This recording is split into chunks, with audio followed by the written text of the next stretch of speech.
Ada peran relawan lagi yang mungkin ini menjadi sangat krusial, yaitu di pasca bencana dengan cara melakukan aktivitas mitigasi dan adaptasi terhadap risiko kebencanaan. Juga menampung pengungsi. Jadi banyak warga-warga yang menampung pengungsi, nah itu tidak mendapatkan perhatian. Jadi tidak semua relawan itu tertarik untuk turun di fase tanggap darurat.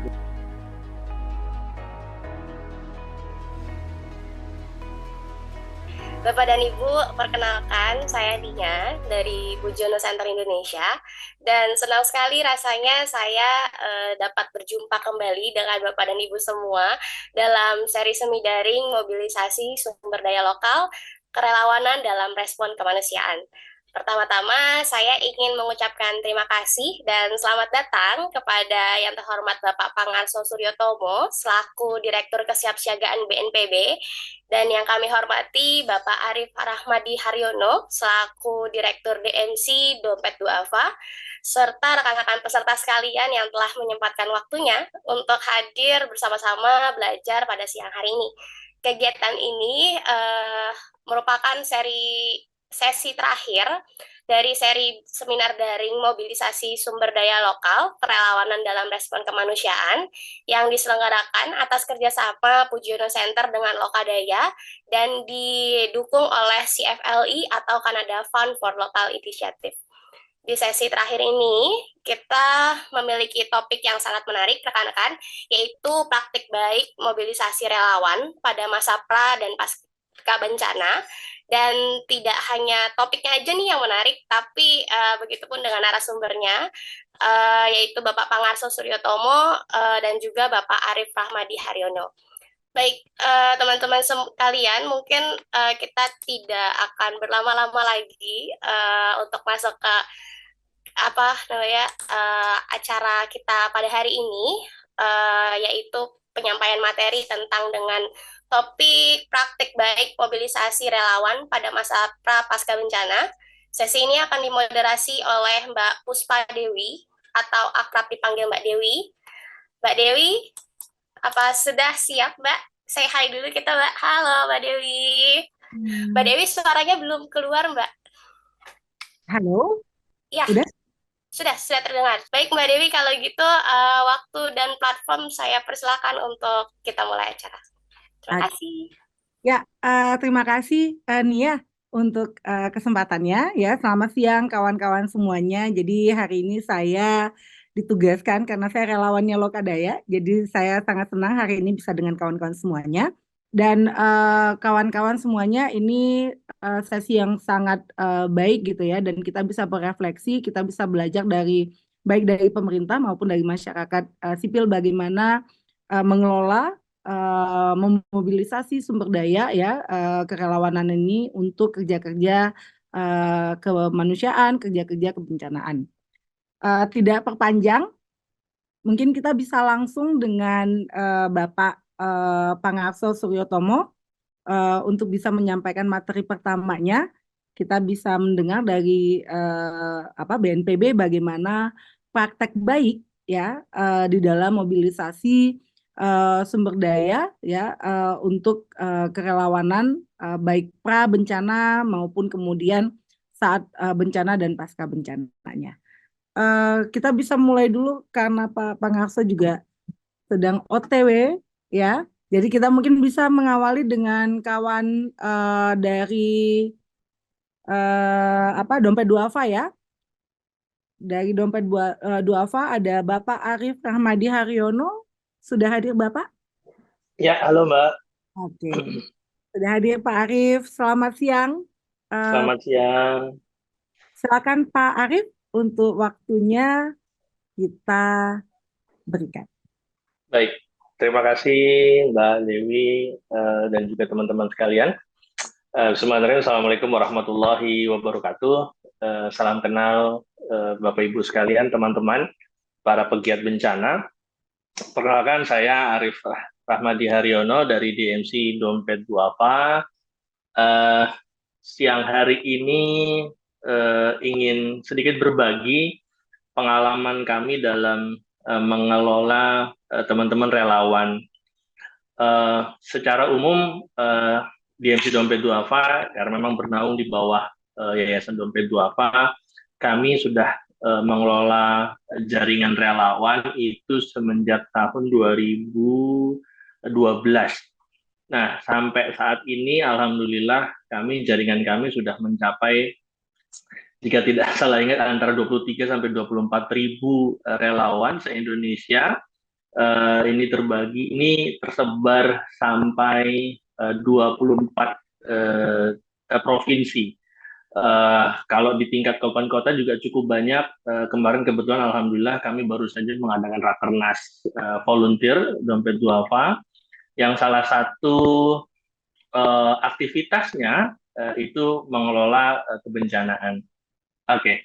Ini sekali lagi sifatnya hanya berbagi. Saya mohon maaf tidak bermaksud untuk menggurui, tetapi mudah-mudahan kita bisa saling belajar dan juga saling mendapatkan informasi dan pengetahuan tentang kerelawanan itu sendiri. Nah, saat ini Dompet Duafa mencoba membagi relawan itu kepada 3 klaster umum. Yang pertama adalah relawan umum itu sendiri, yang kemudian yang kedua itu relawan spesialis, dan yang ketiga terakhir itu adalah relawan super. Ini berkembang karena dalam dalam proses kita mengelola teman-teman jaringan relawan itu ada banyak sekali peminatan-peminatan dan juga semakin beragam latar belakang teman-teman yang kemudian mendaftar ke Dompet Duafa Volunteer atau volunteer kebencanaannya Dompet Duafa itu sendiri. Yang tadi awalnya dia adalah relawan umum, atau dalam artinya dia tidak terpetakan secara minat, dia tidak terpetakan secara spesialisasi atau kemudian ekspertisnya.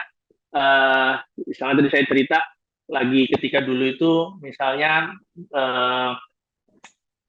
bencana tsunami Jogja misalnya, itu tiba-tiba ada beberapa teman-teman relawan mahasiswa yang kemudian datang mendaftar, ya kemudian oke, kami siap untuk menjadi relawan DD. Nah, itu kami klasifikasikan sebagai relawan umum. Nah, dalam perkembangannya kami semakin bertemu dengan banyak profesi, banyak latar belakang relawan yang itu kalau kemudian tidak dikelola secara differentiate, ini akan sangat sayang modalitasnya itu kemudian bisa hilang. Maka kami kemudian ada 2 klaster tambahan, kami sebutnya sebagai relawan spesialis. Ini yang memang punya keterampilan atau kompetensi khusus, seperti misalnya dia kompetensi di bidang kesehatan, ekonomi, pendidikan, termasuk juga bidang dakwah dan lain sebagainya. Lalu ada juga yang di luar ekspertis kompetensi profesi tersebut, kami juga ada relawan super yang itu kemudian kami melibatkan karena memang beliau-beliau ini memiliki kompetensi yang jarang dimiliki oleh banyak orang. Saya ambil contoh misalnya influencer, selebgram dan lain sebagainya, dengan platform yang dia miliki. Dalam banyak pengalaman kami ini sangat membantu dalam melakukan opinion making, dalam pengaruhi aktivitas kampanye publik, dalam pengaruhi aktivitas bagaimana cara kita melakukan penyadaran kepada masyarakat terkait dengan isu-isu bencana. Nah, alhamdulillah 3 klaster ini sedikit banyak mencoba menggambarkan bagaimana kami di Dompet Duafa mengelola aktivitas relawan itu berdasarkan klaster isunya masing-masing. Sebagai relawan tentu kami tetap ingin menjaga dan kami tetap ingin menghormati hak-hak relawan itu sendiri. Jadi meskipun relawan anekdotnya rela dan tidak melawan, tapi kami tidak ingin kemudian teman-teman yang terjun misalnya di fase tanggap darurat itu tidak dilindungi secara keselamatan atau kesehatan jiwanya. Untuk itu dalam skema Dompet Duafa, setiap relawan DMC Dompet Duafa, terutama yang terjun dan fokus di masa tanggap darurat dan early recovery, itu kami memberikan beberapa fasilitas seperti jaminan kesehatan, jaminan kecelakaan kerja, jaminan kematian yang memang itu di cover oleh BPJS tenaga kerja, terus kemudian ada pengganti uang transport, ada juga kemudian kami juga libatkan dalam setiap aktivitas peningkatan kompetensi yang sesuai dengan minat yang dimiliki oleh relawan itu sendiri. karena ini materinya yang diminta oleh teman-teman panitia itu apa sih peran relawan yang bisa dilakukan. Nah, kami mencoba membaginya pada beberapa fase, mulai dari tanggap darurat, pemulihan rehabilitasi, dan juga eh, pasca bencana itu sendiri. Jadi ketika tanggap darurat, eh, teman-teman relawan sangat membantu sekali bagi DMC Dompet Duafa, terutama ketika yang pertama tentu saja melakukan kaji cepat, rapid assessment terhadap wilayah yang terdampak. Ini sangat membantu kalau misalnya wilayah-wilayah yang terkena atau mengalami situasi kebencanaan itu di daerah-daerah yang sulit dijangkau baik oleh DMC Dompet Duafa maupun oleh cabang Dompet Duafa yang terdekat. Misalnya ambil contoh yang terbaru, misalnya NTT. Agak jauh nih ininya, apa namanya, lokasinya dengan cabang terdekat Dompet Duafa yang ada di Kupang. Lalu di situ biasanya ada teman-teman relawan yang kemudian siap terjun langsung ketika mendapatkan informasi terkait dengan terjadinya bencana A di wilayah tersebut. Nah, teman-teman relawan DD itu, relawan DMC Dompet Duafa, secara sigap dan punya SOP sekitar maksimal 8 jam itu harus sudah ada di lokasi, atau mungkin bisa di 12 jam kalau misalnya kondisinya memang di wilayah yang secluded. Nah, itu sudah harus bisa ada di lokasi dan melakukan kaji cepat terhadap apa yang menjadi kondisi terparah. Dan ini kaji cepat ini kami sudah memiliki SOP-nya, panduannya, mulai dari apa yang tingkat kerusakannya apa saja, kemudian dalam melakukan observasi misalnya infrastruktur apa saja yang rusak, apakah tingkat kerusakannya di wilayah apa, dalam skenario-nya itu skemanya kecil, sedang, atau kerusakannya parah. Lalu apa saja korban, berapa jumlah korban, apa saja yang sedang dialami, apakah memang ada indikasi misalnya bahwa nanti ke depan misalnya pengungsi anak atau penyintas anak itu akan mengalami kesulitan untuk mendapatkan haknya sebagai seorang anak atau kelompok rentan yang lain, perempuan, ibu hamil, menyusui, lansia, dan lain sebagainya, itu harus masuk dalam skenario skema kaji cepat yang dilakukan oleh teman-teman relawan. Lalu kami juga melibatkan teman-teman relawan ini dalam konteksnya adalah mulai dari pencarian, penyelamatan, evakuasi. Tentu saja tidak semua relawan diperbolehkan atau misalnya bisa ikut gabung dalam search and rescue, karena memang hanya beberapa relawan yang sudah mengikuti aktivitas pelatihan bersama DMC-DD untuk bisa ikut terlibat dalam fungsinya sebagai search and rescue. Kalau nanti masa tanggap darurat itu sudah selesai, akan masuk nanti di wilayah early recovery atau kemudian masa pemulihan dini dan juga pemulihan dan rehabilitasi. Nah, di sini kemudian masuk relawan-relawan yang relawan super dan relawan spesialis yang tadi saya ceritakan. Di sini relawan yang sering dibutuhkan di dalam wilayah bencananya itu yang basisnya memang profesi. Entah dia adalah relawan medis, dokter, relawan psikolog yang melakukan aktivitas psychological first aid, kemudian misalnya arsitek. Kenapa? Karena nanti ada misalnya kalau bencananya itu bencana gempa yang itu meluluh lantapkan infrastruktur, maka Dompet Duafa biasanya akan membangun misalnya musola darurat, membangun sekolah darurat yang itu secara meskipun menggunakan material yang masih sementara, tetapi kami ingin mendesainnya dengan sebaik-baiknya agar ini bisa dimanfaatkan dengan sebaik mungkin oleh para penyintas. Salah satu pengalaman yang cukup menarik adalah ketika gempa Lombok, dan saat itu kami diamanahi untuk membangun sebuah masjid untuk satu desa yang memang terdampak, dan saat itu memang semua masjid yang ada di wilayah tersebut itu rusak. Dan alhamdulillahnya saat itu ada seorang relawan spesialis kami yang dia memang latar belakangnya adalah desain, dan dia membantu mendesainkan masjid sementara untuk waktu itu untuk penyintas yang ada di Lombok.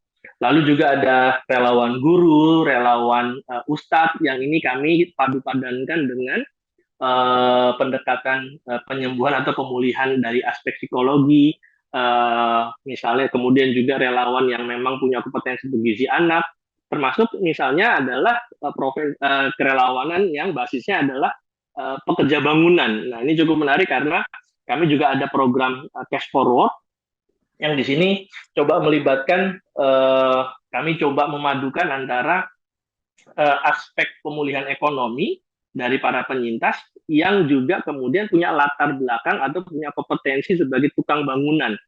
Kita berikan skema cash forward untuk membangun rumah huntara bagi para penyintas dan juga bagi dirinya sendiri, sehingga nanti aspek multi layer itu dapat mulai dari aspek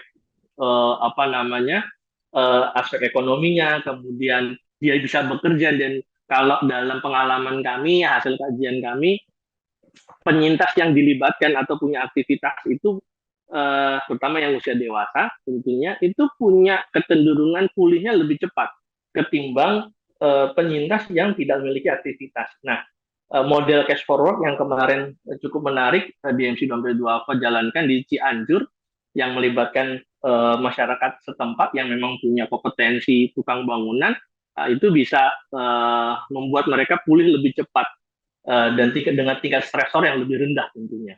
Nah, selanjutnya selain soal pelibatan kerelawanan dari segi profesi, teman-teman relawan di masa pemulihan dan rehabilitasi itu juga memiliki peran untuk melakukan asesmen pada multi layer. Kalau tadi rapid assessment dilakukan di masa tanggap darurat itu sifatnya observasi, maka nanti asesmen di melakukan masa pemulihan dan rehabilitasi ini sifatnya multi layer sector. Mulai dari misalnya melakukan pengukuran terhadap kondisi penyintas pasca bencana terjadi, seperti yang kami pernah kami lakukan di Lombok. Jadi kami melakukan pemetaan kondisi psikologis para penyintas di sektor pendidikan 6 bulan pasca kejadian bencana Lombok. Nah, ini kami melibatkan banyak sekali relawan-relawan relawan enumerator yang melakukan pemetaan dan juga melakukan wawancara dengan para stakeholder atau para guru-guru yang mengalami bencana atau mengalami menjadi terkena dampak dari bencana itu sendiri. Peran relawan pasca bencana, nah ini yang sadly to say, ini yang seringkali kita terlewat. Jadi biasanya pelibatan relawan itu tinggi banget pas ketika masa-masa tanggap darurat, karena memang semua orang ingin maju atau ingin masuk terlibat untuk membantu meringankan beban saudara.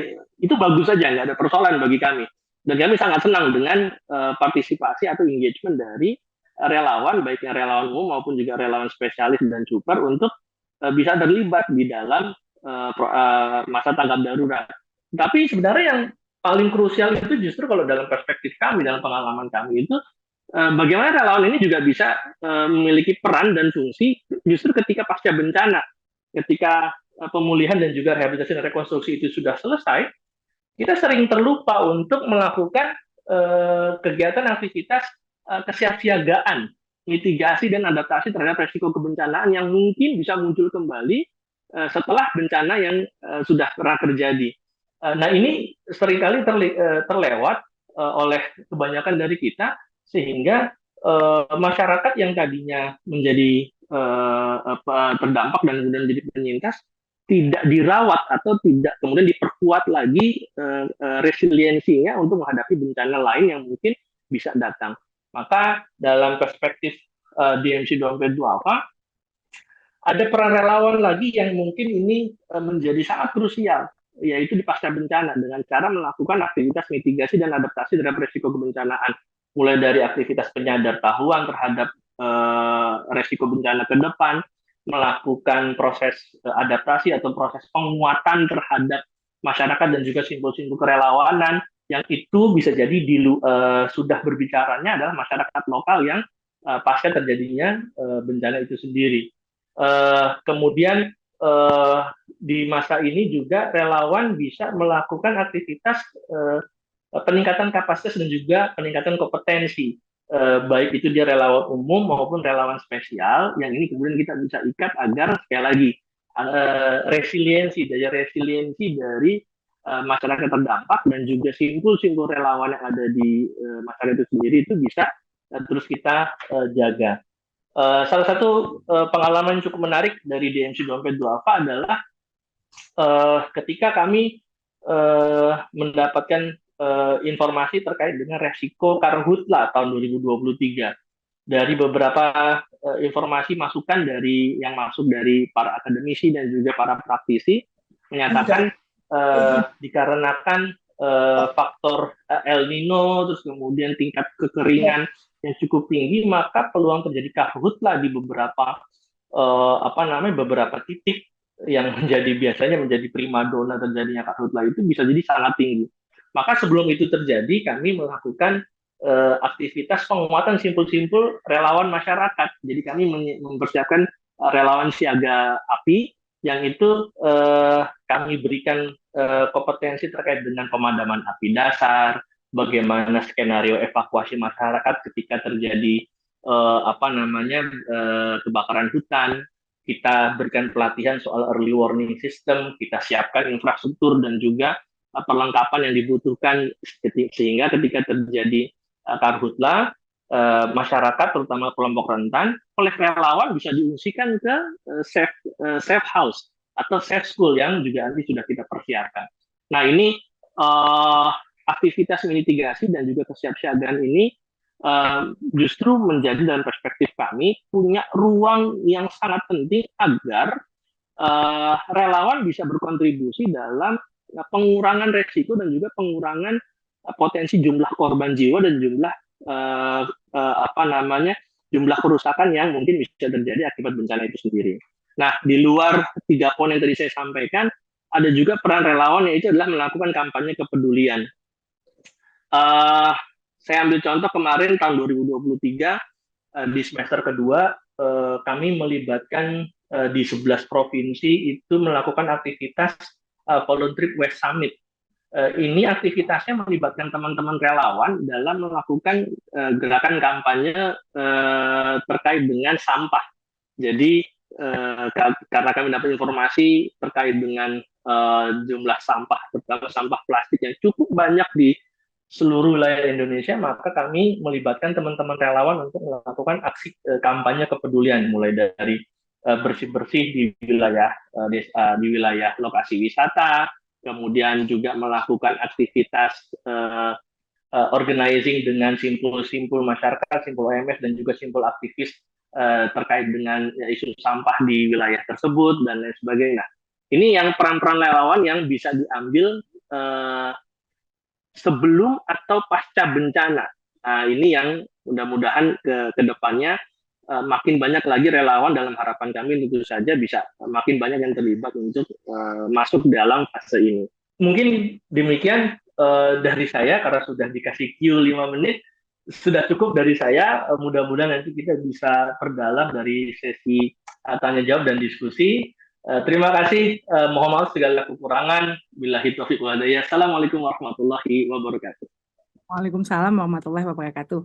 Terima kasih Pak Arief, tadi udah berbagi dengan kita bagaimana Dompet Duafa itu memainkan ataupun mengelola ya relawannya dan peran-peran apa yang kemudian dimainkan oleh relawan Dompet Duafa, baik itu ketika bencana ya atau tanggap darurat, bahkan kemudian tadi juga ada pasca bencana yang itu juga relate dengan pra bencana untuk mengatasi ataupun mengurangi resiko bencana yang lebih besar. Ada Ibu Iis Yulianti. Selamat siang Ibu Iis Yulianti dari Direktorat Kesiapsiagaan Bencana BNPB. Selamat siang, dan kita memberikan waktu ya untuk Ibu Iis bisa menyampaikan bagaimana mekanisme pengelolaan relawan ya di masa prabencana, pasca bencana dengan platform Des Relawan yang itu juga dikelola ataupun dimiliki oleh BNPB. Waktunya kita persilakan Ibu. Ya baik, terima kasih. Assalamualaikum warahmatullahi wabarakatuh. Ya, yang saya hormati Bapak Ibu sekalian ya, peserta Semi Daring 3 Praktik Baik Mobilisasi Relawan Kemanusiaan pada masa prabencana ya. Baik, dan Bapak Ibu narasumber, panitia dan semuanya. Assalamualaikum, selamat siang, salam sejahtera untuk kita semua. Senang sekali rasanya kami bisa bertemu dengan Bapak Ibu sekalian yang bisa dikategorikan sebagai pahlawan kemanusiaan ya, karena tentunya kontribusi relawan sangat penting sekali dalam upaya-upaya penanggulangan bencana dalam setiap siklusnya, baik itu prabencana, respons maupun pasca bencana. Mohon maaf sebenarnya Pak Papang yang sedianya mau hadir, tapi karena masih ada rapat ya, jadi tidak bisa hadir dalam daring ini, kegiatan ini. Nah, ini Bapak Ibu terkait dengan hal tersebut, di mana memang dan sesuai dengan mandat dari implementasi Sendai Framework for Disaster bahwa ada beberapa prioritas aksi untuk membangun ketangguhan ya, karena upaya-upaya penanggulangan bencana ini investasi yang kita gelontorkan di dalam prabencana ya, itu merupakan investasi berkelanjutan dan tentunya sesuai dengan implementasi Sendai Framework. Nah, di sini bagaimana kita membangun tata kelola pemerintahan yang baik, terus juga bagaimana kita menginvestasikan investasi di dalam disaster risk reduction untuk ketangguhan ya, banyak hal yang bisa kita investasikan, termasuk kegiatan hari ini, terus juga memberikan literasi, memberikan penguatan kapasitas kepada teman-teman relawan itu juga bagian dari investasi karena beberapa pembelajaran dari negara-negara lain juga ya, ketika kita investasi $1 maka kita akan menuai keuntungan benefit 4 sampai 5 dolar ketika bencana terjadi gitu. Nah, kita harapannya bahwa upaya-upaya membangun ketangguhan ini bisa terus sustain gitu ya, di mana bisa terjadi keberlanjutan secara ekologi, lingkungan dan sebagainya. Terus juga Bapak Ibu tentu kita perlu meningkatkan kesiapsiagaan untuk respons yang lebih baik ya, dan ini bisa dilakukan melalui latihan ataupun simulasi atau peningkatan kapasitas bagi teman-teman relawan yang dilakukan oleh lembaga relawannya masing-masing gitu. Nah, untuk latihan simulasi sendiri, mungkin saya mengingatkan ya bahwa kita memiliki event tahunan HKB ya, Hari Kesiapsiagaan Bencana, di mana itu merupakan upaya kita untuk selalu mereminder bahwa negara kita memiliki potensi ancaman bencana yang tentunya kita perlu siap siaga dan secara rutin melakukan latihan simulasi di tanggal 26 April ya. Dan tentunya ini harapannya bisa diikuti oleh seluruh masyarakat Indonesia. Terus juga tadi bagaimana juga kita memiliki pemahaman terkait dengan risiko bencana. Ya. Ya lanjut Bapak Ibu. Jadi ada 7 target global SFDRR ya, di mana kita perlu mengurangi kerusakan infrastruktur, jumlah kerugian akibat bencana, terus juga mengurangi jumlah penduduk terdampak bencana dan mengurangi kematian akibat bencana. Bagaimana caranya? Tentunya pertama kita perlu meningkatkan ketersediaan informasi dan early warning system, terus juga meningkatkan kerjasama internasional dan meningkatkan strategi pengurangan risiko bencana nasional dan lokal. Nah, tentunya ini juga menjadi concern kita bersama. Nah, 7 target global SFDRR ini bisa kita capai gitu ya sampai dengan 2030, Bapak Ibu. Nah, terkait dengan relawan, saya rasa penting sekali untuk kita menjadi lokal champion ya, dan relawan ini adalah lokal-lokal champion yang berada di daerahnya masing-masing yang tentunya berkontribusi pada peningkatan literasi dari masyarakat yang berada di sekitarnya. Kita berkaca pada gempa Hanshin 1995 di Jepang gitu ya, bahwa di hasil survei tersebut menyatakan bahwa 97 korban bencana itu selamat karena memiliki kapasitas komunitasnya gitu. Nah, tentunya ini menjadi relate ya bahwa kita perlu untuk meningkatkan kapasitas kita baik secara individual maupun secara komunitas. Karena tentunya ketika bencana terjadi kita tidak bisa mengharapkan ya BPBD akan sepersekian detik bisa sampai ke lokasi bencana gitu ya. Apalagi negara kita kan negara kepulauan dan tentunya aksesibilitas dan sebagainya itu menjadi pertimbangan. Jadi mau tidak mau memang masyarakat diharapkan untuk memiliki kekuatan sendiri ya, memiliki kapasitas sendiri gitu. Jadi makanya penting kita untuk melahirkan lokal-lokal champion gitu ya yang berada di daerahnya masing-masing. Nah, di hasil survei tersebut Bapak Ibu sekalian, jadi yang menyelamatkan diri akibat kesiapsiagaan dirinya sendiri itu paling besar prosentasenya yaitu sekitar 34,9%. Terus juga dukungan dari keluarga 31,9%, dukungan teman ataupun tetangga 28 ya, dukungan orang sekitar 2,6 dan dukungan tim penolong 1,7 dan lain-lain diselamatkan oleh lain-lain itu 0,9%. Jadi prosentasenya sangat besar adalah 34,9 itu ya diri kita yang bisa menyelamatkan gitu ya diri saat terjadi bencana Bapak Ibu. Nah, Bapak Ibu sekalian lanjut, ada beberapa aktor penanggulangan bencana ya yang aktor penanggulangan bencana ini termasuk salah satunya adalah Bapak Ibu sekalian kita semua ya masyarakat relawan itu ya. Ada pemerintah, relawan, dunia usaha, terus juga akademisi, media, forum pentahelik ataupun forum PRB ya ini menjadi aktor-aktor penanggulangan bencana yang berkontribusi dalam membangun ketangguhan, membangun beberapa objek ketangguhan yang memang harus dikuatkan dalam membangun resiliensi ya. Pertama ada objek ketangguhan di rumah ya, bagaimana kita bisa meningkatkan kesiapsiagaan penghuni rumah ya dengan membangun keluarga tangguh bencana gitu ya, membuat rencana kesiapsiagaan keluarga. Jadi ketika bencana terjadi kita sudah sepakat dengan keluarga kita ya, kemana kita akan evakuasi, kemana kita akan menyelamatkan aset-aset yang kita miliki gitu ya, bisa mengidentifikasi faktor-faktor risiko yang nanti akan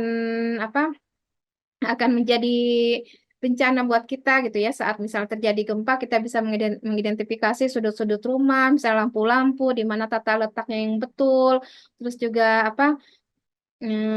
lemari yang seharusnya mungkin tidak ditempatkan di depan kita ya, sehingga misalnya kalau terjadi gempa bisa menindih kita gitu. Nah, itu mungkin yang perlu perlu kita bangun ya, bagaimana mengedukasi keluarga kita, anggota keluarga kita gitu.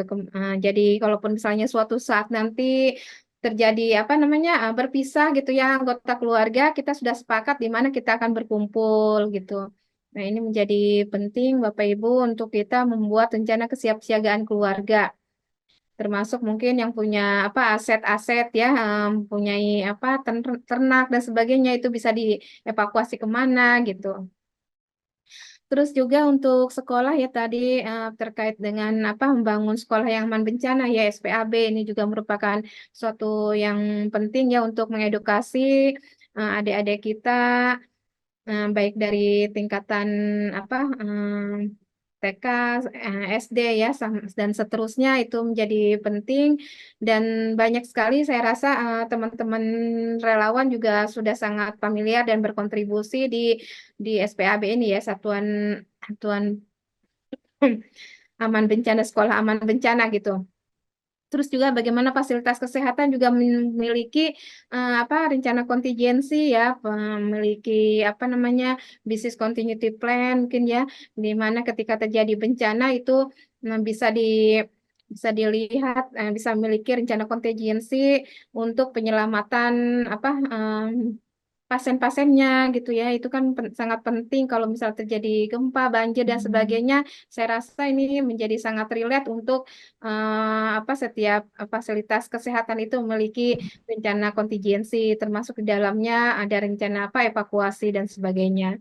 Terus juga membangun rumah ibadah tangguh bencana Bapak Ibu, di mana mungkin karena kita adalah negara yang religius ya, tentunya bisa dibuat rumah aman, rumah ibadah yang aman terhadap gempa gitu ya, ataupun tadi ya pada saat pas ada terjadi bencana juga untuk peringatan dininya, warning sistemnya bisa juga disampaikan melalui apa kearifan lokal ya, tua masjid atau tua musola dan sebagainya. Terus juga bagaimana membangun pasar tangguh bencana, Bapak Ibu. Jadi ini juga menjadi penting ya, karena komunitas komunitas pasar juga perlu kita selamatkan, perlu kita kuatkan gitu ya, dengan membuat jalur evakuasi yang betul saat terjadi bencana, bisa evakuasi ke tempat yang lebih aman gitu ya. Terus juga apa namanya struktur bangunannya ya, struktur bangunan pasar yang tahan bencana dan sebagainya. Nah, termasuk juga perkantoran dan objek vital lainnya. Objek vital lainnya mungkin juga banyak sekali ya, bandara dan sebagainya. Jadi ada 5 hal yang harus harus ada dalam diri relawan gitu ya. Pertama itu harus mandiri ya. Jadi relawan tuh harus mandiri, tidak bergantung pada orang lain gitu. Jadi ini menjadi nomor satu, ini menjadi krusial juga untuk relawan maupun organisasi relawan menjadi institusi yang mandiri ya, tidak bergantung pada institusi lain ataupun pada orang lain. Terus juga bersikap profesional, jadi memiliki kecakapan sesuai SOP gitu ya. Saya rasa tadi apa yang dipaparkan oleh Mas Arief juga luar biasa ya, di mana teman-teman dompet dua DMC dompet dua apa itu sudah banyak berkontribusi di dalam upaya-upaya PB ya, sesuai dengan SOP-nya masing-masing gitu. Terus juga memiliki solidaritas ya, kebersamaan, kesatuan, kepentingan dan rasa simpati gitu. Jangan sampai ketika misalnya apa organisasi relawan bertemu dalam satu tempat gitu, satu kejadian bencana, tapi mengedepankan egonya masing-masing gitu. Nah, itu mungkin yang perlu dieliminasi ya. Jangan sampai ego sektoral itu mencuat gitu dalam upaya-upaya kemanusiaan ya, upaya penanggulangan bencana gitu. Jadi perlu perlu saling apa namanya memiliki rasa simpati, solider ya, solidaritas gitu. Dan tentu saja juga masing-masing lembaga relawan, komunitas relawan juga harus sinergi ya, memiliki kerjasama internal yang yang produktif serta kemitraan yang harmonis gitu. Karena saya rasa semua kan memiliki potensi dan modal sosial yang berbeda-beda gitu ya, sehingga bisa saling filling the gap juga antara lembaga relawan yang satu dan yang lainnya, bisa saling support dan mendukung. Terus juga terakhir itu pancadharmanya yaitu akuntabel ya. Jadi akuntabilitas saya rasa ini penting sekali, di mana semua upaya-upaya yang dilakukan oleh organisasi relawan itu dapat dipertanggungjawabkan secara baik di publik gitu Bapak Ibu ya. Nah, tentunya ini juga bisa membangun trust, yang membangun kepercayaan publik kepada organisasi relawan jika 5 pancadharma ini ada. Termasuk tadi terakhir terkait dengan akuntabilitas. Next mungkin Bapak Ibu. Nah, terkait dengan keahlian relawan ya juga diulas di Perka nomor 17 tahun 2011 tersebut gitu. Jadi ada beberapa keahlian relawan yang harus dimiliki oleh teman-teman relawan ketika terlibat dalam upaya-upaya penanggulangan bencana, di mana misalnya ya dia harus memiliki keahlian SAR, evakuasi gitu ya, transportasi dan sebagainya. Nah, saya rasa ini menjadi penting, jangan sampai nanti relawan ini ke tempat kejadian bencana malah tidak memiliki kapasitas apapun gitu ya, karena kalau kita menjadi bahan bahan yang ditolong gitu ya, bukan kita yang menolong orang lain, tapi kita yang ditolong gitu. Nah, terus juga misalnya tadi ya, bagaimana relawan tersebut juga memiliki kecakapan, misal dalam hal perencanaan gitu ya, dia bisa terlibat misalnya dalam penyusunan rencana kontingensi di satu daerah ya, rencana kontingensi kabupaten misal atau provinsi, ataupun perencanaan tanggap darurat dan perencanaan rehabilitasi dan rekonstruksi pasca bencana. Saya rasa itu bagus gitu ya. Jadi bisa dipetakan dari setiap organisasi relawan tersebut mana sajakah anggota-anggotanya yang memiliki kecakapan di bidang perencanaan ataupun di bidang pendidikan ya. Pendidikan misalnya dia relawan yang memang mungkin basicnya pendidik gitu, atau pernah berpengalaman berpengalaman menyelenggarakan kegiatan-kegiatan pendidikan pada saat situasi darurat ataupun pasca bencana ya. Nah, ini juga penting ataupun misalnya dia bertugas mendidik bagi para penyintas ya, ini juga penting. Terus misalnya juga dia memiliki kecakapan di sistem informasi geografi dan pemetaan gitu ya. Nah, ini juga saya rasa bidang sistem informasi ini juga penting ya untuk mendukung dalam pengadaan pemetaan menggunakan sistem informasi apa informasi geografi dalam situasi tidak terjadi bencana saat tanggap darurat maupun pada tahap pasca ya. Terus juga misalnya relawan dalam apa kecakapan pencarian dan penyelamatan ya SAR dan evakuasi ini kan pasti banyak biasanya ya yang memiliki kecakapan SAR dan evakuasi saya rasa ya untuk menolong korban menyelamatkan korban bencana gitu.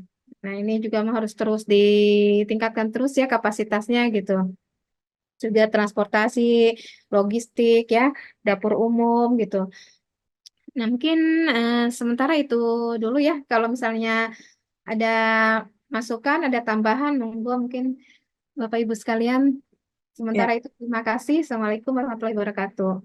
Waalaikumsalam warahmatullahi wabarakatuh. Terima kasih Ibu Iis yang tadi udah berbagi, memberikan informasi ya kepada kita bagaimana BNPB sudah memiliki platform untuk desk relawan dan beberapa tadi sudah dipraktekkan pada beberapa kejadian bencana di daerah dan tentu ini juga menjadi satu bagian yang nanti kita bisa mendiskusikan bersama bagaimana kemudian platform ini bisa maksimal terutama dalam mencegah kejadian-kejadian bencana yang lebih beratnya karena tadi Ibu Iis menyampaikan bagaimana di Indonesia ya cukup banyak ada 53.000 desa yang rawan bencana. Ini kalau mau dilihatnya relawan kita ada sampai berapa ya? Sejauh mana kemudian untuk bisa mencegah kejadian-kejadian bencana yang tadi juga sudah disampaikan. Di chat sudah ada banyak kawan-kawan yang juga ingin berbagi, ingin sharing ataupun ingin bertanya. Silakan bagi kawan-kawan yang ingin bertanya kepada Pak Arief atau kepada Ibu Iis. Ada dari Dinkes NTB, raise hand. Ya, untuk dompet Duapa, beberapa minggu yang lalu kami juga sudah pernah bekerja sama dengan dompet Duapa terkait peningkatan kapasitas relawan dan sebagainya. Nah, untuk kesehatan kan memang kami sudah punya platform sendiri, Bu, untuk tim tenaga cadangan kesehatan. Yang di situ tentu ada persyaratan-persyaratan yang harus dipenuhi dan harus mendaftar di dalam link TCK yang sudah dibuat oleh Kemenkes. Pengalaman kami selama menangani gempa Lombok tentu mungkin punya hal yang tersendiri bagaimana kami mengelola relawan, karena mendapatkan relawan itu juga kan tidak serta-merta akan membuat semuanya menjadi lebih baik, Bu. Tetapi bagaimana kita mengelola mereka sehingga kita menjadi terbantu di dalam pelaksanaan tanggap darurat sampai di akhirnya nanti di rehabilitasi dan rekonstruksinya. Untuk kesehatan tentu memang kalau di tanggap darurat awal tentu kapasitas lokal yang sangat berperan di situ. Nah, tetapi di fase berikutnya di hari-hari ketiga, keempat dan seterusnya sampai rehabilitasi, kami betul-betul sangat terbantu oleh kehadiran teman-teman relawan. Namun yang jadi kendala adalah kelihatannya banyak teman-teman yang belum memahami bagaimana aturan main kita di lapangan ya. Itu mungkin yang perlu kita banyak-banyak sepakati, dan kesempatan ini tentu menjadi apa namanya, refleksi kita bersama bagaimana kita di dalam respon kebencanaan. Yang terpenting sebenarnya saya kepingin sebenarnya dari para relawan ini, khususnya Dompet Duafa, kita dibantu di pra bencananya. Karena bagaimanapun juga Sendai Premok itu kan mengamanatkan kita untuk bisa membangun resilient atau apa namanya, meningkatkan kemampuan dari masyarakat kita di dalam menolong dirinya sendiri. Pengalaman gempa Lombok, jadi titik terjauh kematian terbesar itu berada di 2 kecamatan yang akses tabelnya sangat sangat sulit ya. Jadi yang justru kita respon di hari kedua ketiga itu angka kematiannya besar. Nah, kalau PRB atau pengurangan risiko bencana bidang kesehatan ini bisa kita dibantu, tentu akan berbeda. Terima kasih, sekian Ibu. Terima kasih Pak Madahan lalu ya. Tadi ada berbagi pengalaman termasuk kegelisahan bagaimana mengelola relawan gitu ya, karena ternyata ada tantangan ya di Ya, di ceritanya gempa Lombok, Bu. di gempa Lombok ya, terutama bagaimana relawan itu bisa melakukan sesuai dengan SOP misalnya Pak ya, ketika akan menangani bencananya. Ya nanti mungkin Betul, Bu. Betul, Bu. nanti Dompet Duafa ataupun Ibu Iis bisa merespon. Tadi Dompet Duafa juga ada apa ya, ada pesan kalau bisa akan banyak bermain di prabencananya, nanti bisa di-sharing. Merespon mungkin kita bisa tanya, ada satu lagi ini yang raise hand, ada Pak Bang dari Jember.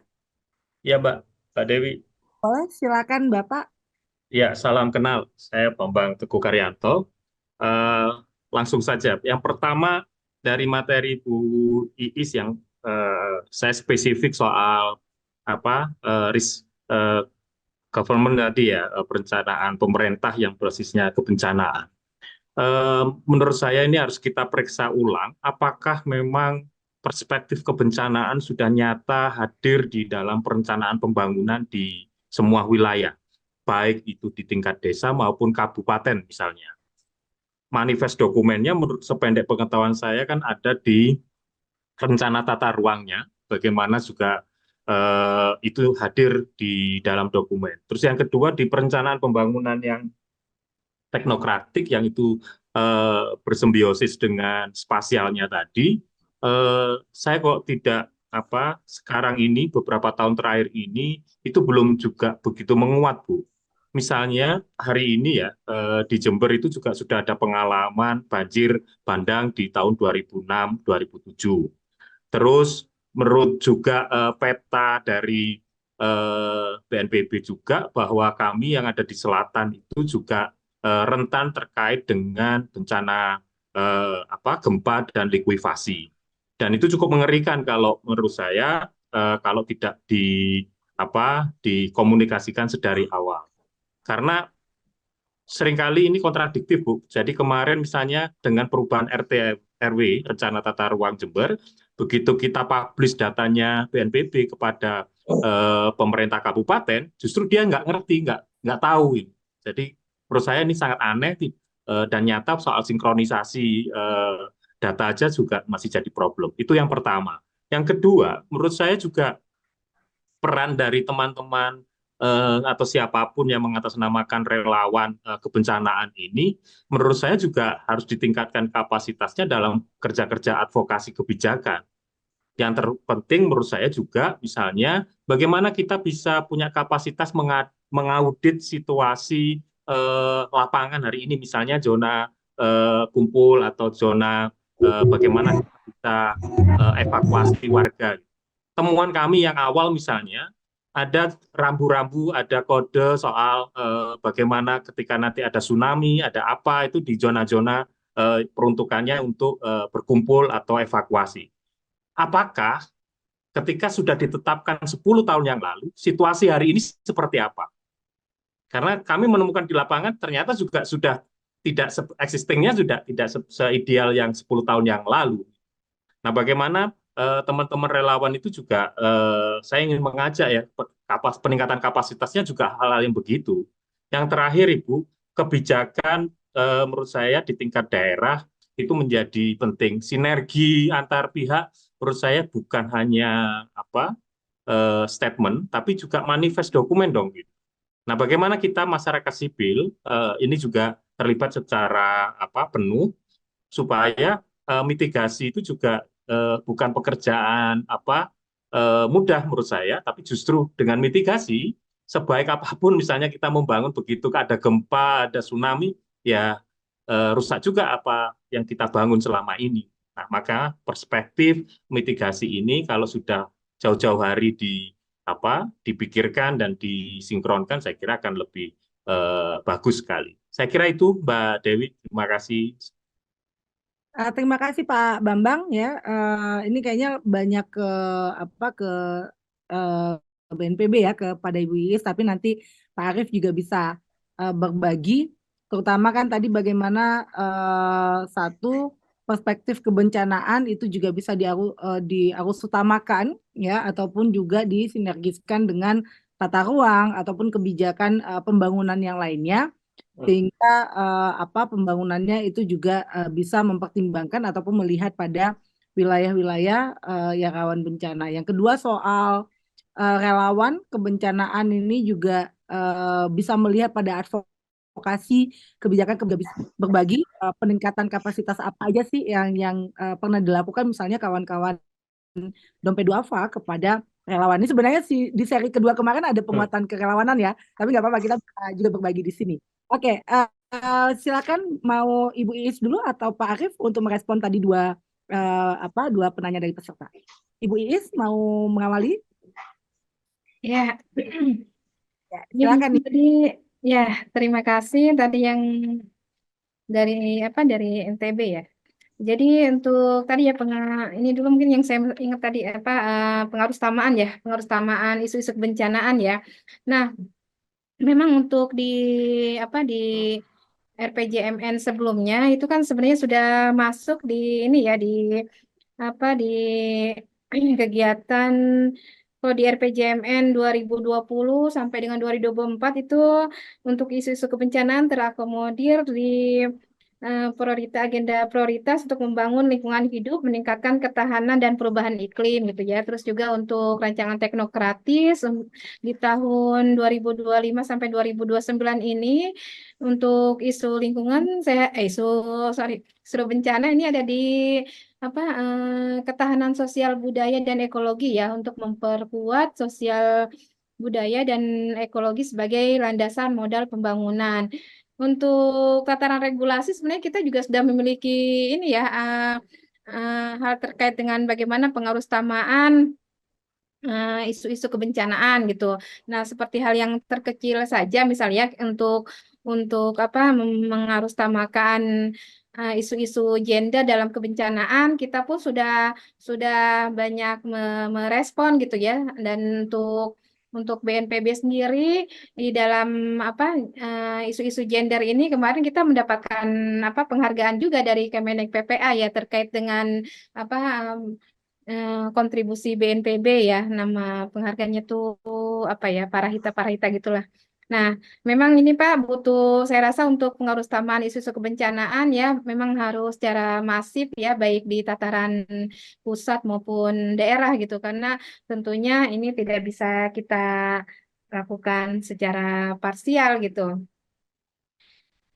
Nah, dan juga kalau saya baca-baca ya terkait dengan evaluasi terkait dengan mainstreaming isu-isu kebencanaan memang masih banyak tantangan-tantangan ya, masih banyak PR-PR ke depan di mana untuk isu-isu kebencanaan maupun lingkungan itu memang masih harus di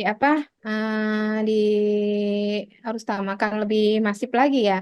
Karena di beberapa daerah mungkin kalau Bapak Ibu baca di rancangan teknokratis di 2025 sampai 2029 gitu ya, itu hasil evaluasinya masih banyak dilihat dari isu strategis kewilayahan gitu.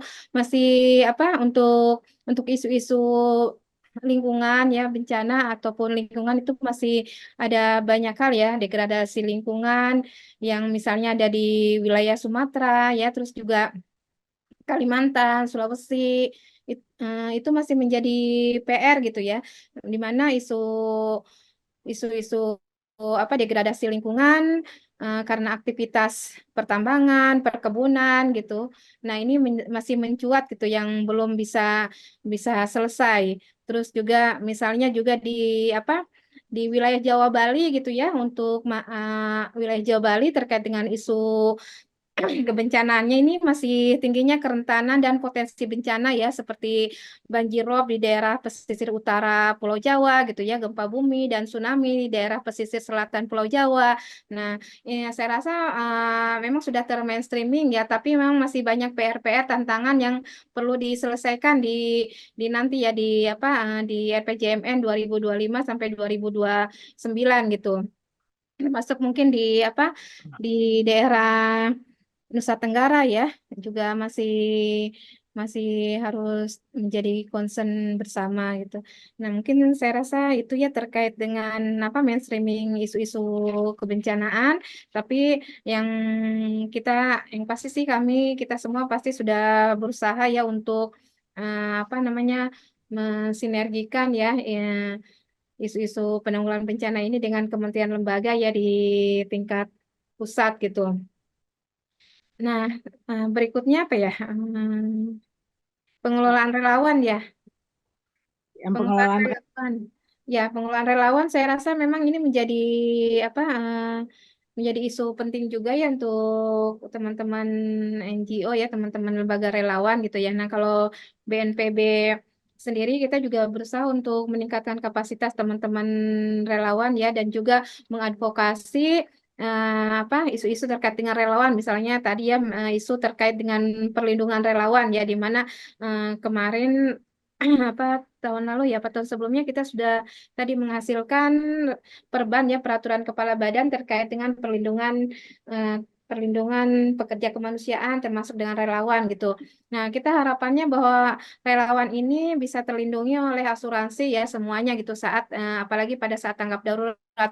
Nih, kita berkaca pada kejadian pandemi COVID-19 kemarin gitu, itu sangat berperan penting ya untuk asuransi ini, teman-teman yang terlibat di penanganan pandemi COVID, ada yang menjadi korban dan itu bisa tercover dengan asuransi relawan. Nah, ini juga mungkin insight baiknya itu pada saat tanggap darurat gitu ya, di di desa relawan ini sebenarnya misalnya bisa disinkronisasi dengan asuransi relawan gitu. Jadi misalnya si A dia udah check in di desa relawan gitu ya, dia sudah sudah terinput data-datanya gitu, nicknya sudah ada gitu. Jadi misalnya ketika dan dia sudah terlindungi, langsung otomatis terlindungi asuransinya gitu. Jadi pada saat tanggap darurat tuh dia sudah tenang aja gitu, merasa tenang ya, karena kan sudah terlindungi ya, itu kan ikhtiar kita ya, ikhtiar manusia gitu. Nah, di di saat saat dia apa berkontribusi di tanggap darurat, dia sudah ada nih data-datanya nih di desa relawan, dan juga sudah tercover otomatis oleh asuransi gitu ya harapannya. Nah, itu mungkin ya mudah-mudahan suatu saat nanti bisa gitu ya terrealisasi. Tuh. Nah, mungkin saya rasa sih untuk pengelolaan relawan memang butuh perhatian bersama, termasuk dari lembaga pembina relawannya ya, karena kan yang paling berkompeten untuk melakukan peningkatan kapasitas yaitu lembaga relawannya. Nah, kalau BNPB, BPBD yang organize ya lembaga-lembaga tersebut. Mungkin sementara itu, Mbak. Terima kasih, Mbak Dewi. Bu Iis tadi udah menyampaikan ya, walaupun tadi masih ada ya PR ya, beberapa bagaimana mengarus utamakan juga kebencanaan ini, Dan tadi juga ya beberapa sudah disampaikan. Silakan Pak Arief mau menambahkan, mau respon. Ya, baik. Saya mohon dibantu kalau ada yang terlewat ya, Mbak Dewi. Yang pertama untuk Bang Lalu dari NTB ya. Tadi yang saya tangkap terkait dengan skema keterlibatan relawan, terutama relawan kesehatan. Jadi kalau dalam skenario yang dimiliki atau skema yang dimiliki oleh DMC Dompet Duafa, khusus untuk misalnya relawan kesehatan itu kami libatkan dalam semua fase sebenarnya. Walaupun secara kalau untuk dalam konteks kuantitas, memang itu akan terlihat besar ketika masa tanggap darurat. Karena di situ, terutama kalau misalnya memang area terdampak dan juga jumlah korban itu sangat-sangat besar. Maka dari segi kuantitas mungkin akan terlihatnya akan sangat besar di masa tanggap darurat. Tetapi sebenarnya dalam skenario volunteer management, kami sebenarnya memprepare dari setiap fase. Terus kemudian masa tanggap darurat, pemulihan, rehabilitasi, rekonstruksi, dan juga sampai pasca bencana, mitigasi dan kesiapsiagaan. Kami punya skema pelibatannya. Tadi sedikit saya sudah cerita misalnya dalam konteks Karhutla misalnya. Sebelum kejadian terjadinya Karhutla itu, kami sudah membuat simpul-simpul relawan siaga api sebenarnya kami set up itu mulai dari ada di Riau, ada di Sumatera Selatan, kemudian ada di Lampung, ada di Banten, Jawa Barat betul, kemudian Jawa Tengah, Jawa Timur, NTB, NTT sampai Sulawesi Selatan. Kalimantan Selatan, Kaltim sama Kalteng kemudian Tengah. Ya, jadi itu titik-titik yang kami coba prepare sebelum terjadinya sebelum terjadinya Karhutla itu sendiri. Jadi sudah kami prepare skenario untuk penguatan teman-teman relawan yang ada di lokal. Dan di semua itu kami libatkan dari berbagai macam profesi. Misalnya di Kalimantan itu kami fokusnya untuk sektor pendidikan karena kami punya jaringan guru yang cukup baik dan itu bisa kita libatkan untuk sebagai TOT untuk penyiapan kesiapsiagaan ketika terjadi Karhutla untuk sektor pendidikan.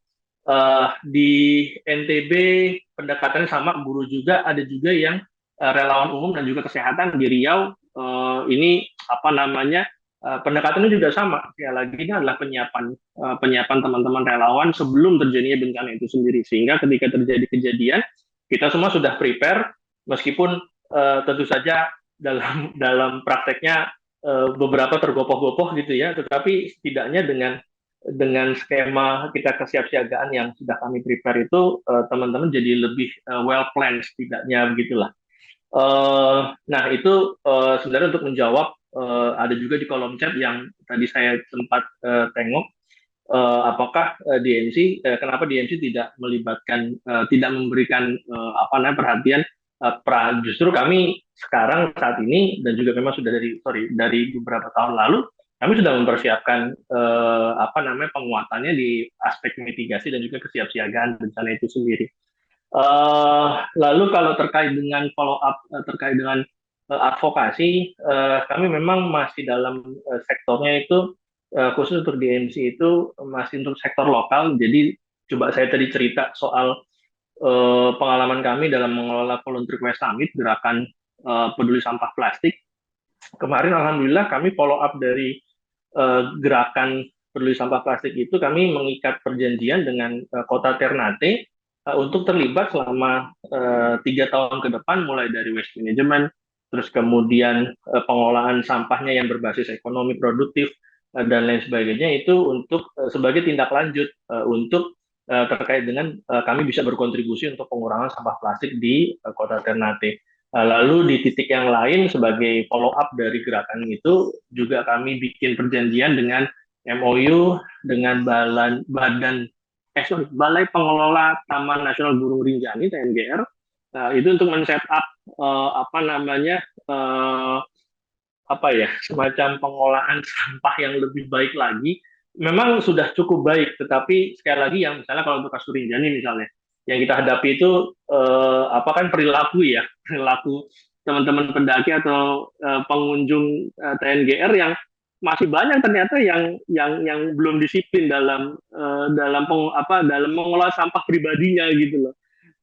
Kalau saya cerita sepanjang perjalanan ekspedisi kami itu dari bawah sampai ke atas kemudian turun ke bawah lagi, banyak sekali sampah-sampah yang mohon maaf kotoran manusia ya, itu yang ternyata jadi bukan salah pengelolanya, ini salah pendakinya gitu. Jadi berarti kita juga harus masuk di aspek edukasi dan literasi kepada para teman-teman yang mengunjungi TNGR itu juga harus, ayo Anda harus terlibat juga dalam menjaga lingkungan biar lebih baik lagi gitu. Jadi kalau dalam mengolah itu seperti itu. Ini kemudian juga tadi saya sempat melihat di di kolom pertanyaan Mbak Dewi, saya mohon maaf, kemana sampah yang dikelola tadi yang 2,5 ton. Jadi kami punya panduan Mas atau Mbak tadi yang bertanya. Jadi ketika kemarin Volunteer Waste Summit itu karena kami fokusnya untuk sampah plastik, maka ketika aksi bersih-bersih itu kami lakukan, kami akan pilah sampah plastik dan juga sampah non plastik. Nah, yang sampah plastik ini setelah kita selesai kita lakukan audit brand, kita bersihkan semua sampah plastik itu dan kemudian kami serahkan ke bank sampah terdekat. Ini SOP-nya kami berlakukan sangat ketat sampai di satu titik itu kami harus mengubah lokasi karena di lokasi yang awalnya itu kami set up untuk lokasi brand audit ternyata nggak ada yang dekat bank sampahnya.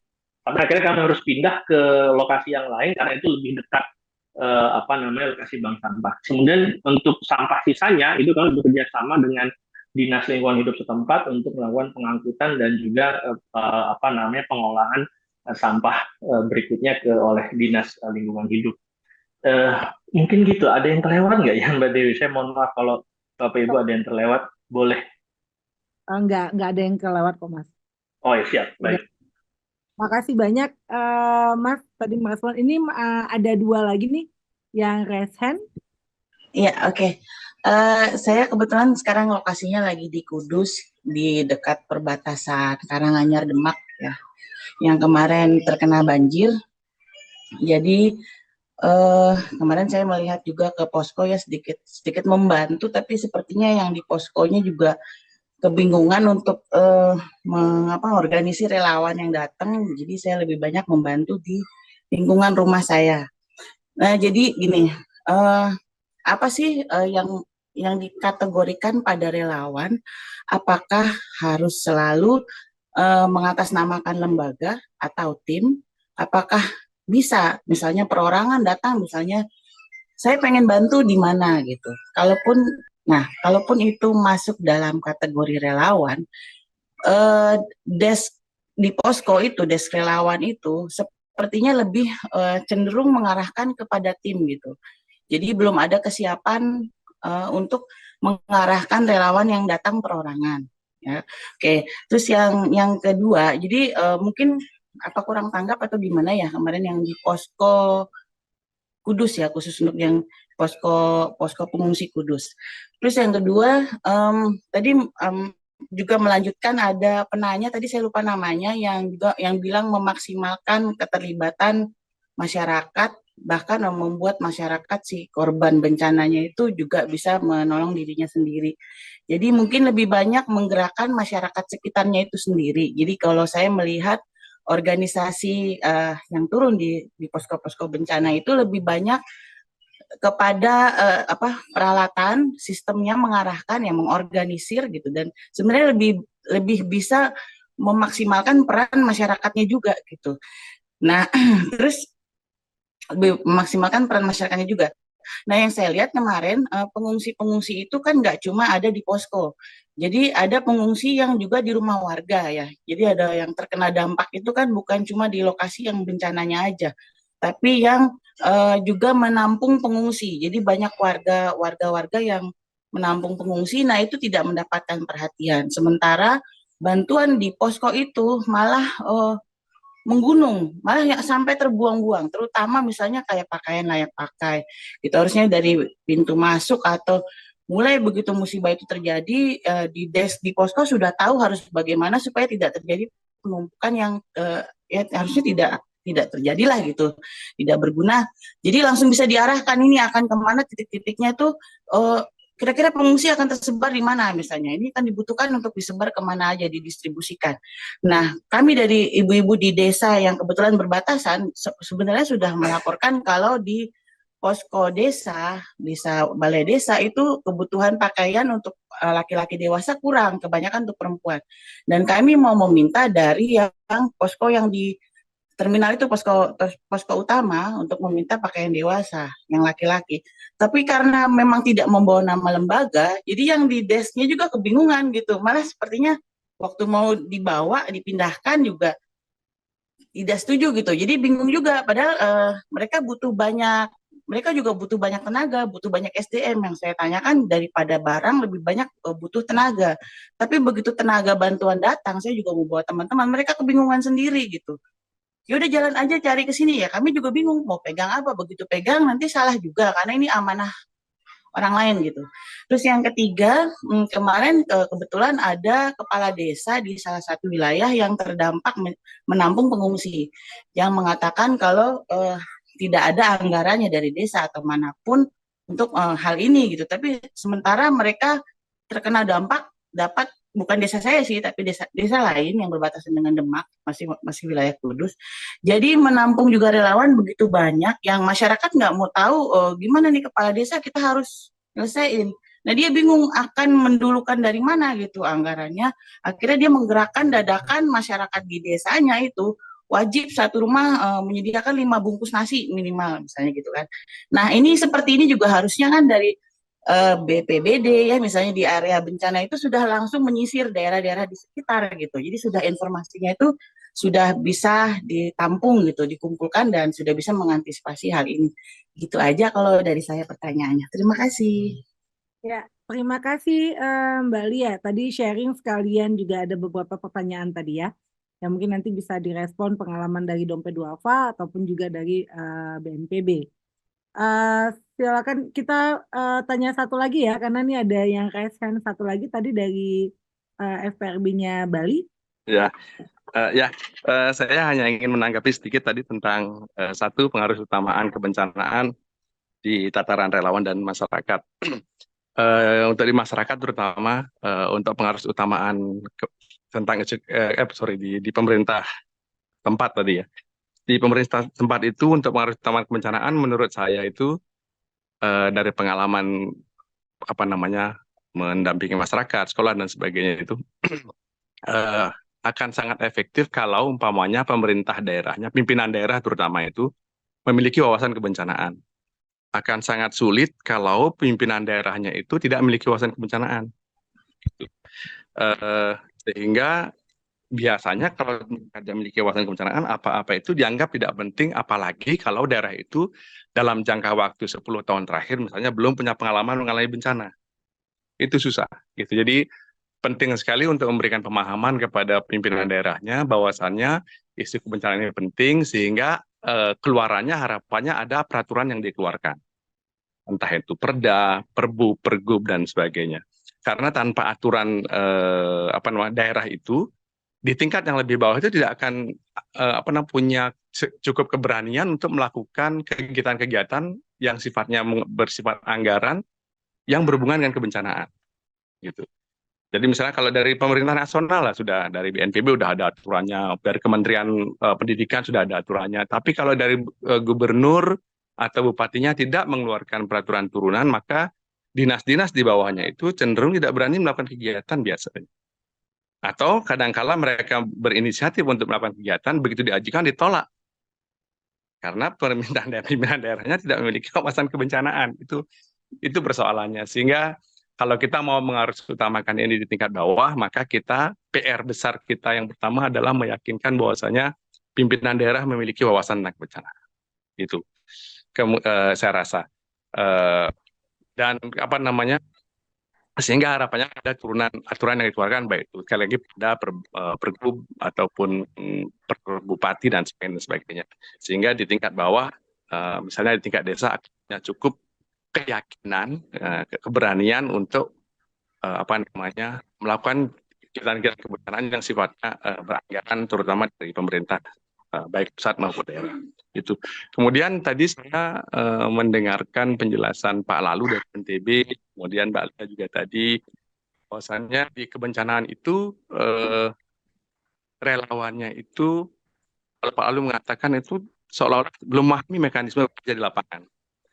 Nah, ini menurut saya kayaknya adalah satu di sistem rekrutmen. Ketika relawan itu, apakah relawan yang datang itu hanya sekedar datang karena rasa kemanusiaannya, walaupun belum memiliki cukup bekal dan karena mekanisme bekerja dan sebagainya, tapi karena kemanusiaannya dia datang mendaftar dan diterima dan dia kerja, sehingga otomatis belum ada pembekalan dan sebagainya, dan ini banyak terjadi di situasi darurat. Sementara kalau kita idealnya gitu kan, kalau kita mau memberdayakan relawan, ini kan kita dimulai dari proses calon relawan tersebut. Kemudian ada penerimaan, kemudian ada pemberian pelatihan, pendidikan, baru penugasan, baru kemudian pemberian reward atau penghargaan. Kan begitu kurang lebih siklus manajemen pengelolaan relawan kan gitu. Ini yang menjadi kendala kita bersama, terutama ketika situasi darurat. Banyak orang daftar, kemudian karena kebutuhan di lapangan memang perlu banyak orang, diterima, walaupun yang mungkin belum memiliki pengetahuan tentang bagaimana mekanisme atau manajemen penanggulangan bencana itu sendiri. Sehingga kalau tadi Mbak Lia mengatakan misalnya di poskonya ada relawan tapi datang ke sana yang menawarkan bantuan tapi bingung, bisa jadi gitu. Itu kondisi real gitu. Karena memang sekali lagi seperti tadi ada yang ingin menjadi relawan, kemudian sebenarnya belum pernah mendapat pendidikan, belum punya pengalaman, tapi karena kebutuhan diperbantukan, kemudian terjadi seperti itu. Kemudian di BNPB kan sebenarnya sudah ada pengklasifikasian keahlian relawan itu. Ada berapa belas tuh. Kalau itu sebenarnya bisa diterapkan kan ketika kita ada kebutuhan, bisa langsung dilihat ada berapa orang yang apa kebutuhan di lapangan, kemudian kebutuhan relawan dan kualifikasi apa yang dibutuhkan itu kan langsung bisa ditentukan sebenarnya. Kalau melihat kondisi yang dikatakan tadi kan kesannya di daerahnya yang datangi Mbak Lia itu belum ada kaji cepat yang menentukan apa yang menjadi paling prioritas di daerah itu, sehingga belum bisa terpetakan kebutuhan bantuan jenis apa yang paling pertama harus dikeluarkan. Dan memang kemudian PR besar kita juga terkait dengan pengelolaan relawan adalah sampai saat ini belum semua relawan, paling tidak yang saya amati di daerah saya di Bali, belum semua relawan itu berparadigma bencana itu sekarang adalah pengurangan risiko bencana, respon. Sementara relawan masih banyak ketika menjadi relawan lebih tertarik melakukan hal-hal yang bersifat respon. Ya memang kita harus akui kalau respon kan terlihat lebih heroik, ada action langsung lapangan, menolong ini itu dan sebagainya. Terlihat lebih heroik sehingga mungkin lebih menarik ketimbang misalnya menjadi relawan di di fase pengurangan risiko bencana. Nah, ini menjadi PR kita sebenarnya sama-sama, termasuk saya di Bali. Jadi sampai saat ini masih melakukan sosialisasi, pembekalan, pemahaman kepada semua orang yang ingin menjadi relawan itu, bahwasanya sekarang ada perubahan paradigma semenjak dikeluarkannya UU tahun 2007, bahwasanya bencana tidak hanya tentang respon, tapi justru kalau ingin dampaknya lebih sedikit, justru fase prabencana yang harus dikelola lebih banyak. Jadi itu saya rasa beberapa hal yang saya sampaikan. Baik. Mohon maaf jika ada yang keliru penyampaian saya. Terima kasih, selamat sore. Terima kasih Pak Dewi. Baik, terima kasih Mbak Dewi, Bapak Ibu sekalian. Saya coba terangkan sedikit, saya secara umum agar mungkin bisa langsung menjawab beberapa pertanyaan secara sekaligus. Yang pertama terkait dengan metode rekrutmen. Secara umum Dompet Duafa itu punya dua pola untuk perebutan relawan. Yang pertama adalah register by website. Jadi kami punya situs web pendaftaran di volunteer.dompetduafa.org. Nah, di situ nanti bisa langsung melakukan proses pendaftaran, dan di situ nanti ada klasifikasinya. Jadi misalnya dia adalah seorang dokter, dia domisilinya di mana, Nah itu bisa langsung dia bisa men-state saya misalnya punya background A, profesi A, domisilinya di sekitar mana. Nah, terus kemudian dia menyatakan siap untuk terjun wilayah ketika masa tanggap darurat ataupun di fase-fase yang lain. Nah, ini salah satu cara kami untuk melakukan pendataan dan juga mapping terkait dengan relawan itu sendiri, karena sekali lagi bisa jadi tidak semua relawan itu tertarik untuk turun di fase tanggap darurat. Mungkin ada di fase-fase lain yang juga dia mau terlibat, dan yang paling penting tentu saja apa yang menjadi background kompetensi yang bersangkutan dan juga di mana domisilinya, agar ketika sewaktu-waktu kami bisa melakukan pelibatan itu bisa langsung dengan mudah, data itu bisa diekstrak. Yang kedua itu basisnya adalah jadi bukan rekrutmen lokal ya, bukan, tapi kami biasanya karena kami punya jaringan yang cukup baik di daerah, biasanya karena dengan keterlibatan ataupun juga karena punya interaksi dalam program-program lain di luar bencana. Misal tadi yang saya cerita di NTB kami punya jaringan guru yang cukup luas dengan program pendidikannya Dompet Duafa. Nah dari situ itu jadi modalitas sosial kami untuk melakukan rekrutmen guru-guru yang siaga bencana. Nah itu jadi salah satu cara metode kami untuk memastikan bahwa yang bersangkutan itu memang punya value yang sama dan memang siap untuk terjun di wilayah bencana. Jadi kami memang sebisa mungkin menghindari ada rekrutmen secara langsung, karena sekali lagi kami belum mengetahui basis kompetensinya, kami belum mengetahui apakah yang bersangkutan itu pernah punya pengalaman atau tidak dalam melakukan aktivitas tanggap darurat dan segala macam. Itu kami sebenarnya berusaha menghindari, walaupun kami tidak menolak ketika terjadi hal demikian. Biasanya dia akan kami libatkan dalam aktivitas yang sederhana dulu dalam skop yang terbatas. Nanti kalau memang ini memang lebih bagus, punya potensi, baru nanti kita bisa kita bisa elevate untuk dilibatkan dalam aktivitas yang lebih besar lagi. Nah, dalam konteks itu juga kami ingin menyampaikan bahwa hampir semua relawan kami itu basisnya itu adalah relawan lokal. Saya ambil contoh misalnya di Demak dengan skop bencana yang sedemikian besarnya, kami hanya mengirimkan 1 orang dari organiknya DMC di pusat di Jakarta, hanya kirim 1 orang dengan 1 driver. Sebenarnya karena kami harus membawa banyak peralatan, jadi kami bawa mobil operasional, kami bawa dari Jakarta ke Demak, tapi kami mengirimkan 1 orang. Lebih dari 20 sampai 30 tim yang kami libatkan di Demak untuk merespon kejadian di Demak itu semua adalah relawan lokal yang memang itu basisnya sudah kami punya database-nya, kami pernah latih dalam aktivitas capacity building, capacity kompetensi, kemah relawan tadi yang saya cerita, sehingga kami punya database-nya dan kemudian kita tinggal pull out, kita tinggal koordinasi, lalu kemudian kita lakukan aktivitas lapangan untuk merespon kejadian bencana tersebut. Jadi itu yang salah satu contoh pemanfaatan relawan lokal. Lalu bagaimana ketika di wilayah tertentu tidak punya relawannya?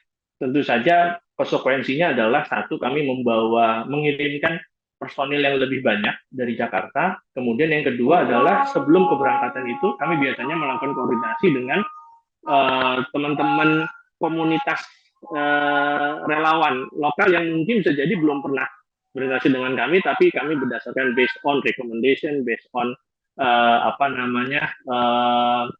pengalaman atau segala macam, itu bisa kita lakukan, dan kemudian biasanya nanti akan ada 1-2 hari untuk kita kayak semacam penyamaan value dan juga melakukan koordinasi terkait dengan skema tangkap darurat seperti apa.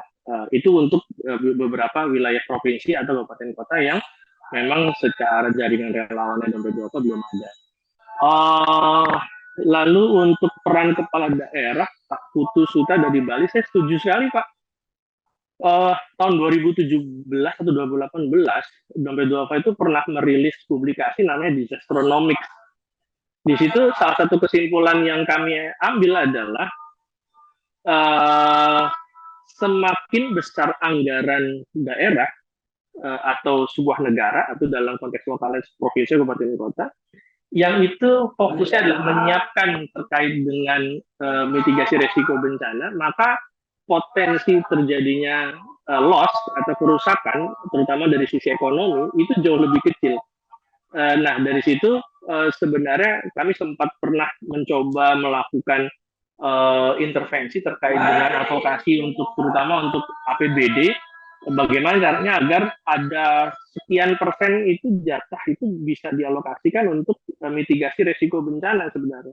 Tapi sekali lagi memang ini ongoing proses ya. Jadi ada yang memang ini belum jadi isu lah ya, belum jadi isu mainstreaming, belum jadi isu yang belum jadi harus sadly to say ini belum jadi isu lingkungan, isu kesiapsiagaan bencana dan sebagainya itu belum terlalu belum terlalu heroik ketimbang mengalokasikan untuk anggaran untuk tanggap darurat. Itu penting, setuju. Tapi jauh lebih penting lagi bagaimana menyiapkan anggaran dan juga kebijakan soal masalah mitigasi risiko tadi lah, terutama untuk wilayah yang punya resiko bencana yang sangat besar. Mungkin dari saya begitu, Mbak Dewi, soal masalah pendaftar, registrasi, relawan bencana, relawan lokal dan sebagainya. Mudah-mudahan bisa menjawab pertanyaan teman-teman. Terima kasih. Terima kasih Pak Arief ya. Nah, kawan-kawan semuanya, karena waktunya juga sangat terbatas gitu ya, dan ini udah jam 3:25, saya yakin nanti kita juga bisa berdiskusi lagi, melihat lebih dalam seperti apa kita memunculkan banyak relawan-relawan yang dia bernilai kemanusiaan dan tentu saja sebagai upaya untuk melakukan pencegahan bencana. Tapi untuk saat ini ya kita sudah mendengar tadi pengalaman-pengalaman praktek baiknya dari kawan-kawan Dompet Duafa maupun juga BNPB, dan mudah-mudahan tadi yang disampaikan dengan kawan-kawan itu juga menjadi satu hal baik yang kita lihat untuk memperkuat ya kapasitas, memperkuat peran-peran kerelawanan ke depannya, terutama di dalam pra bencana, ketika siap siaga maupun pasca bencana. Saya tidak menyimpulkan banyak ya, karena saya yakin kita punya pengalaman, punya pengetahuan, dan ini bagaimana kita bisa saling menguatkan untuk mencegah ya situasi kebencanaan yang lebih buruk. Saya terima kasih saya ucapkan ke Pak Arief ya, dengan dari Dompet Duafa, dan juga Ibu Iis dari BNPB. Terima kasih sekali udah menyempatkan waktu, menyempatkan pemikirannya ya, dan tadi cukup banyak sharing dari Dompet Duafa dan BNPB. Mudah-mudahan kita punya kesempatan lagi, Pak Arief, Bu Iis, untuk bertemu lagi, berdiskusi, dan memperkuat kerelawanannya kita. Saya mengucapkan terima kasih dan mohon maaf apabila selama memoderasi ini ada kurang berkenan ya. Mudah-mudahan kita bisa bertemu lagi di lain waktu. Saya kembalikan kepada Nia, dan terima kasih buat kawan-kawan yang sudah hadir juga pada hari ini. Terima kasih. Saya kembalikan ke Nia. Terima kasih buat semuanya. Selamat sore. Kami mengajak rekan-rekan sekalian untuk membuka kameranya terlebih dahulu. Baik, terima kasih teman-teman semua di sini sudah hadir pada kegiatan kita pada hari ini. Saya juga mengucapkan kepada tim JBI, Mas Mukti dan Mbak Mada yang sudah membersamai kita dari awal sampai dengan akhir acara. Kemudian mungkin akhir kata saya tutup dengan burung dara, burung cendrawasih. Cukup sekian dan terima kasih. Wassalamualaikum warahmatullahi wabarakatuh.